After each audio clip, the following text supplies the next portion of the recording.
Sorry I missed last week. It's been midterm week, so kind of been busy with those. So this week's topic is family acceptance, and then last week's was partners of FTMs and relationships and dating as an FTM. I'll do that one in a second. The first one, family acceptance. Actually, last night, my mother's pretty accepting of it. She's read a book called The Transgender Child. I'd actually recommend that to any parent of a trans guy, trans girl, non-binary identified. It's a really helpful book and it kind of explains a lot. My dad is not very accepting. He and I are kind of at an impasse, I guess. But it's weird because he's very accepting of the LGB part of it, but not the T part of LGBT. So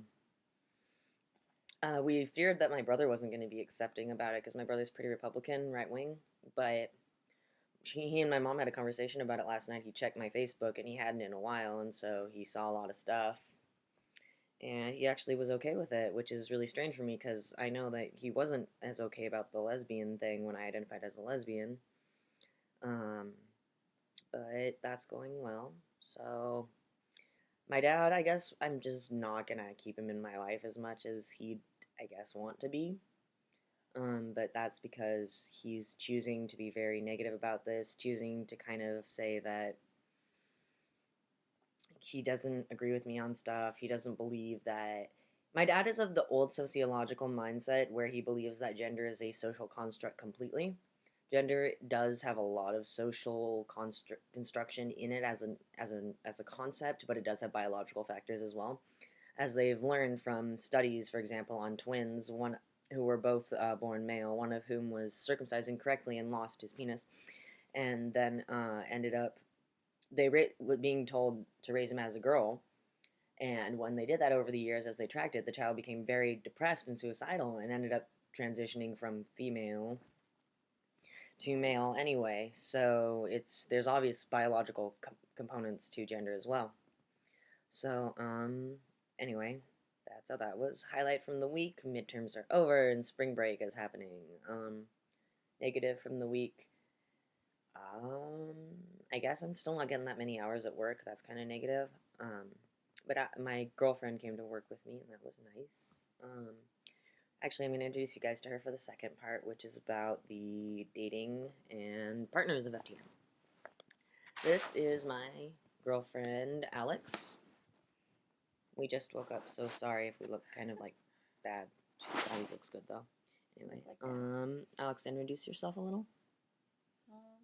I'm Alex. I'm 20. I'm a fine art major. And I love Jack. So back to the whole thing about dating, fears of dating as an FTM. My fears of dating as trans.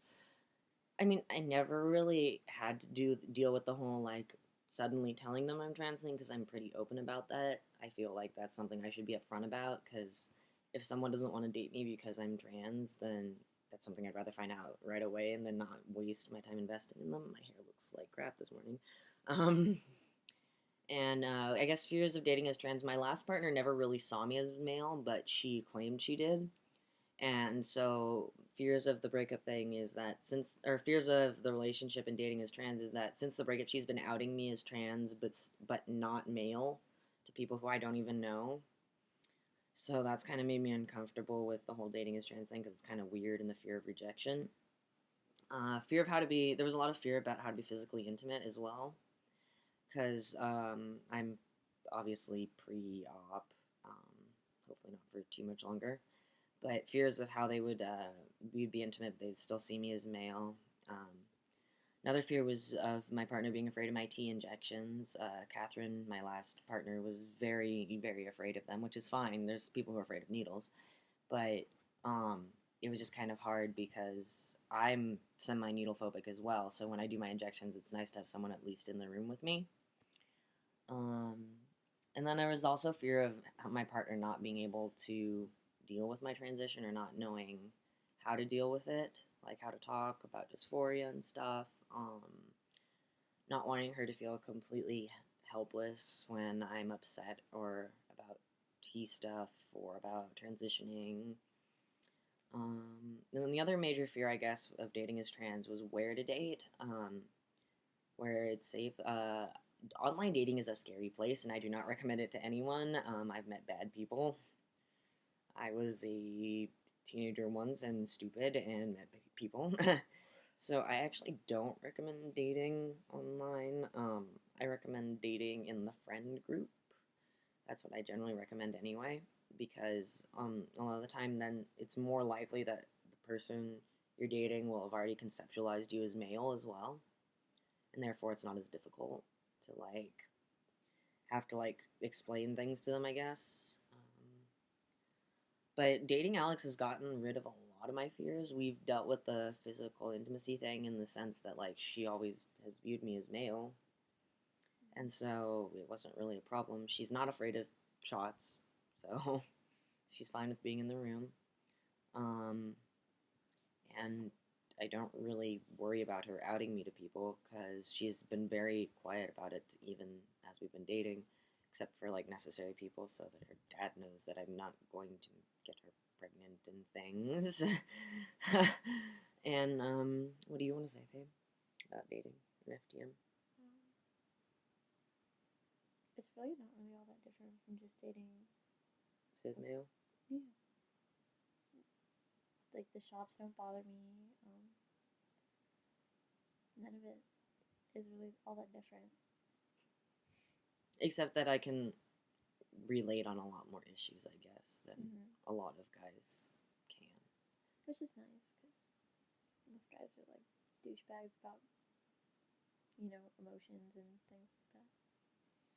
Being raised female, I feel like I was exposed to a lot more emotional sherry type stuff. Um, and so I'm a lot more capable of being open with my emotions, I guess, than some guys are.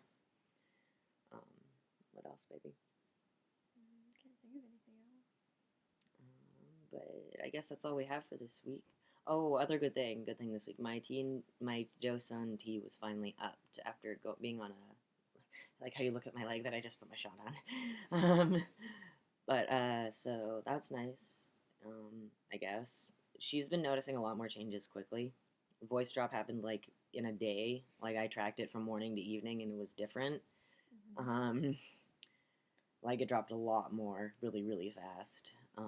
So we're just looking forward to that. And she attends my gender therapy with me. So any questions she has, she can kind of run through my therapist as well. So I'd recommend that to partners of trans people because it's useful for your partner to be able to have a resource that's not just you. And so they can learn how to deal with more general things as well. And I guess that's all I have for this week. So sorry for last week. I'll be better about it in the future. Thanks, guys.